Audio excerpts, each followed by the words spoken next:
Hello. ഇന്നത്തെ രാത്രിത്തെ പോക്ക് വീണ്ടും ഹോസ്പിറ്റലിലോട്ട് തന്നെ കേട്ടോ. പകൽ ഇവനെ കൊണ്ടുപോയി പീഡിയാട്രിഷനെയൊക്കെ കാണിച്ചിട്ട് വന്നാണ്. മരുന്നും തന്നു 5 ദിവസത്തേക്കായിട്ട്. പക്ഷേ എങ്കിലും രാത്രി ആയി കഴിഞ്ഞപ്പോൾ നല്ല കരച്ചിലാട്ടോ. തലേന്ന് രാത്രി ഇതുപോലെ നല്ല കരച്ചിലായിട്ട് തീരെ ആൾ ഉറങ്ങിയിട്ടില്ല. നേരം വെളുക്കോളം ഞാനിങ്ങനെ ഇരിക്കുമായിരുന്നു അവനെ കൊണ്ട്. ആ ഒരു പേടി കൊണ്ട് തന്നെ രാത്രി ഇക്കാക്ക വന്നപ്പോൾ ഒരു 12 മണിയൊക്കെ കഴിഞ്ഞപ്പോൾ ഹോസ്പിറ്റലിലോട്ട് പോയി. അടുത്തുള്ളൊരു ക്ലിനിക്കിലാട്ടോ പോയത്. ഇതുങ്ങളൊക്കെ നല്ല ഉറക്കത്തിലായിരുന്നു. പിന്നെ വീട്ടിൽ ആരെ ഏൽപ്പിക്കാനില്ലാത്തതുകൊണ്ടും വന്ന് നിൽക്കാൻ ആളില്ലാത്തത് കൊണ്ടും ഇതുങ്ങളെ ചുമന്നുകൊണ്ടാട്ടോ പോയത്. ഉറക്കത്തിൽ നീണ്ടച്ചൻ്റെ ആ ഒരു ചടപ്പ് അവരുടെ മുഖത്ത് നല്ല രീതിക്ക് കാണാനുണ്ട്. അങ്ങനെ ചീട്ടെടുത്ത് ഡോക്ടറെ കണ്ടു കഴിഞ്ഞപ്പോൾ അന്ന് ആവി പിടിക്കാമെന്ന് പറഞ്ഞു, കുറുകൽ മാറാനായിട്ട്. ആവി പിടിക്കാൻ ആ ബെഡിലോട്ട് ഇരുത്തിയപ്പോൾ അവരെയും വിളിച്ച് എൻ്റെ അടുത്ത് ആ കട്ടുമ്മേട്ട് ഇരുത്തിയിട്ടാ. ഇവളെന്തോ പറഞ്ഞ് ഇങ്ങനെ പിണങ്ങിയിരിക്കുന്ന കാണുന്നത്. അവളെ ചിരിപ്പിക്കാൻ കുറേയൊക്കെ നോക്കുന്നില്ല, അവൾ അതൊന്നും മൈൻഡാക്കുന്നില്ല. പിന്നെ ഇവനെ ആവി പിടിപ്പിക്കാനിരുത്തിയിട്ട് അവനാണെങ്കിൽ ഒട്ടും അങ്ങോട്ട് സഹകരിക്കുന്നില്ല കേട്ടാ.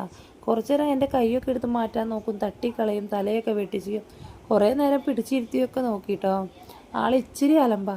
അങ്ങനെ അവനെ കുറേയൊക്കെ വർത്താനം പറഞ്ഞ് ചിരിപ്പിക്കാനൊക്കെ നോക്കുന്നുണ്ട്. ചിരിക്കുമ്പോഴെങ്കിലും വായൊക്കെ തുറന്ന് കിട്ടൂല്ലോ എന്ന് ഓർത്തിട്ട്. അങ്ങനെ അവിടെ നിന്ന് ഇറങ്ങി പിന്നെ ഒരു മെഡിസിനും എഴുതിയിട്ടുണ്ടായിരുന്നു. മരുന്നും മേടിച്ചുകൊണ്ട് ഞങ്ങൾ നേരെ വീട്ടിലോട്ട് പോകുന്നു. അപ്പോൾ ഇത്രയേ ഉള്ളൂ. ബായ്.